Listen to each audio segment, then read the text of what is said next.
Assalamualaikum warahmatullahi wabarakatuh. Saya di sini akan menjelaskan tentang apa itu kompleks problem solving. Di sini kompleks problem solving merupakan gabungan antara kemampuan berpikir dan kemampuan mengemukakan alasan terhadap suatu kejadian nyata. Pemecahan masalah yang kompleks bukanlah konstruksi suatu dimensi tingkat rendah, sebaliknya. CPS adalah kumpulan multidimensi kompetensi yang ada pada tingkatan abstrak tinggi, mirip dengan kecerdasan tetapi melampaui IQ yang dimiliki oleh seseorang. Creative thinking dapat diartikan sebagai kemampuan untuk berpikir secara luas dan bahkan di luar kebiasaan. Kreatif dalam seseorang individu ditunjukkan dari kemampuannya melihat berbagai sisi. Istilah keren untuk seorang yang mampu berpikir secara kreatif adalah out of the box, menyalurkan ide dan gagasan. Yang out of the box adalah skill istimewa. Buah pemikiran di luar batas tersebut tentunya akan bermanfaat. Kemampuan berpikir kreatif pada karyawan diharapkan dapat menghasilkan penyelesaian atas suatu persoalan atau problem solving. Dalam lingkup perusahaan, orang-orang dengan jabatan setingkat manajer atau di atasnya umumnya memiliki cara berpikir yang kreatif. Critical thinking. Critical thinking adalah cara berpikir manusia untuk merespon seseorang dengan menganalisis fakta untuk penilaian subjeknya kompleks atau beberapa definisi yang berbeda mengenai konsep ini yang umumnya mencakup analisis rasional, deteksi bias atau evaluasi bukti faktual. People management merupakan salah satu yang terpenting dan akan menjadi dasar bagi Anda dalam mengembangkan tugas-tugas yang diberikan perusahaan. People management adalah kemampuan untuk memberikan motivasi, mengatur, dan mengarahkan para karyawan dalam menjalankan tugas-tugasnya sehingga produktivitas kerja mereka bisa meningkat. Selain itu, people management juga bertujuan untuk mendorong pertumbuhan karyawan dalam kapasitas profesional. Skill yang satu ini penting dan wajib dikuasai dengan baik oleh pemimpin maupun manajer perusahaan. Bukan hanya itu, kemampuan people management yang baik dari seorang manajer akan membuat karyawan lebih nyaman dan loyal dalam motivasi yang positif dan juga penanganan yang baik terhadap berbagai masalah dalam pekerjaan. Jika berada di tangan manajer yang memiliki kemampuan people management yang mumpuninya. Di sini saya akan menjelaskan tentang public speaking. Ya, apa sih public speaking itu? Public speaking adalah proses komunikasi yang dilakukan di hadapan halayak ramai atau sekelompok orang. Nah, contoh public speaking apa aja? Itu ada pidato dan presentasi. Ya, selanjutnya itu ada 8 kesalahan dalam public speaking. Yang pertama itu ada tidak berlatih. Nah, kenapa sih public speaking itu perlu berlatih? Karena untuk berbicara di depan umum itu kita memerlukan topik, kita membuat slide presentasi, kita membaca catatan-catatan kecil yang kita siapkan gitu, agar kita menguasai materi yang akan kita bawakan gitu. Terus yang kedua itu ada tidak mengenali audiens. Jadi di sini penonton itu bisa merasakan kebosanan ketika kita terlalu asik berbicara sendiri tanpa melibatkan si audiens ini. Ya, poin ketiga itu ada pembukaan yang biasa aja. Jadi pembukaan itu adalah waktu yang paling berharga untuk public speaking, karena dimana saat pembukaan dibuat terlalu banyak lelucon atau membaca agenda atau hal lain yang mengakibatkan si pembicara ini gagal dalam menarik perhatian audiensnya gitu.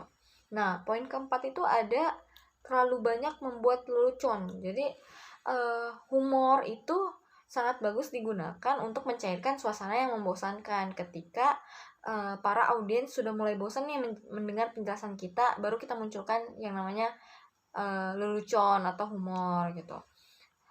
Nah, yang kelima itu ada membaca slide presentasi ya. Jadi kita tuh monoton, terlalu asik membaca presentasi kita, terlalu asik membaca slide-slide yang kita buat gitu. Padahal kan aslinya slide presentasi ini hanya untuk membantu kita untuk mengingat beberapa poin yang akan kita sampaikan, seperti itu. Baik, poin ke-6 itu ada kontak mata yang kurang fokus. Jadi, kurangnya kontak mata menunjukkan ketidaktulusan, kurangnya minat, kurang tertarik, rasa gugup, bahkan sikap arogan. Jadi untuk itu, mempertahankan kontak mata setidaknya 2 hingga 3 kali per detik ke orang-orang itu cukup lama untuk menyelesaikan satu kalimat gitu. Jadi kita tuh emang harus mempertahankan kontak mata kita gitu ke audiens, hanya untuk beberapa detik saja gitu.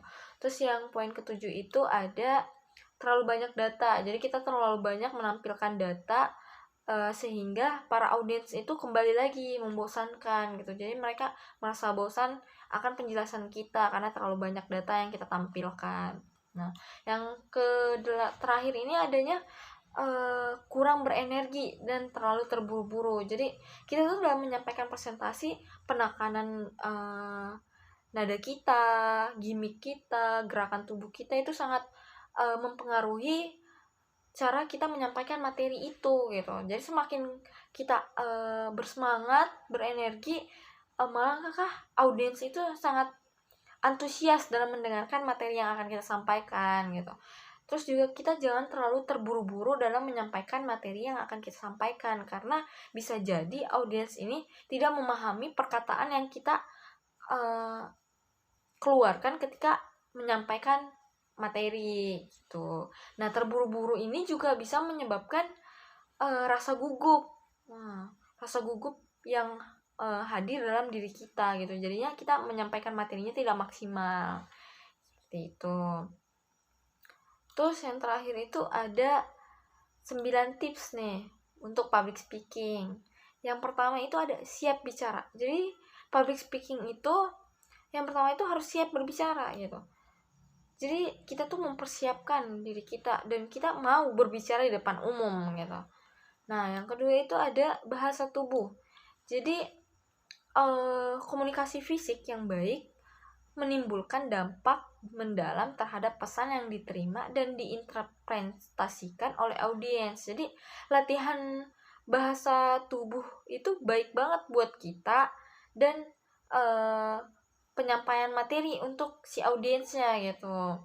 Kontak mata dengan audiens kan seperti itu contoh dari bahasa tubuh kita gitu ya kan.